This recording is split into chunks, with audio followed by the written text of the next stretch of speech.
চেষ্টা করাটাই আসল, জিততে কেউ বাধ্য না। ব্রাজিল কোচ দেখুন, লম্বা সময় ধরে রিয়াল মাদ্রিদকে কোচিং করিয়েছেন কার্লো আনচেলত্তি। অনেকটাই মাদ্রিদের ঘরের ছেলেতে পরিণত হয়েছিলেন ইতালিয়ান এই কোচ। তবে 6 মাস আগে সেই সম্পর্কের ইতি টেনেছেন তিনি। বর্তমানে ব্রাজিলের প্রধান কোচ হিসেবে কাজ করা আনচেলত্তি জানিয়েছেন, ব্রাজিল ছাড়লে রিয়ালে ফিরতে পারেন তিনি। ব্রাজিলের খারাপ সময়ে দায়িত্ব নিয়েছেন আনচেলত্তি। তিনি যখন কোচ হয়ে ব্রাজিলে যান, তখন বিশ্বকাপের সবচেয়ে সফল দলটার আসন্ন বিশ্বকাপ খেলা ছিল অনিশ্চিত। তবে সেই অনিশ্চয়তা কাটিয়ে কিছুটা হলেও ঘুরে দাঁড়িয়েছে সেলেসাওরা। তবে এখনও নিজেদের সেরা সময় ফিরতে পারেনি তারা। ব্রাজিলে এখন পর্যন্ত আনচেলত্তির পারফরমেন্স খুব একটা খারাপ না। সবকিছু ঠিকঠাক থাকলে ব্রাজিলের সঙ্গে তার পথ চলা আরও লম্বা হতে যাচ্ছে তা বলাই যায়।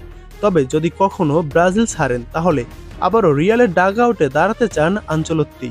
তিনি বলেন, ব্রাজিলের পর আমি শুধু রিয়াল মাদ্রিদকেই কোচিং করাতে পারি, তবে আমার মনে হয় সেটি আর হবে না। এখানে আমার 1 বছরের চুক্তি আছে, এরপর যে কোনো কিছু ঘটতে পারে। আমি 1 বছরের জন্য সই করেছি, কারণ আমার কাছে এটা সঠিক সিদ্ধান্ত মনে হয়েছে। বিশ্বকাপের টিকিট পেলেও নিজেদের ইতিহাসে সবচেয়ে বাজে বাছাই পর্ব পার করেছে ব্রাজিল, তাই কিছুটা হলেও চাপে থাকার কথা আনচেলত্তির। তবে তিনি জানালেন, তিনি নির্বার। আনচেলত্তি বলেছেন, চেষ্টা করাটাই আসল, জেতাটা নয়। ফুটবলে কে বাধ্য জেতার জন্য?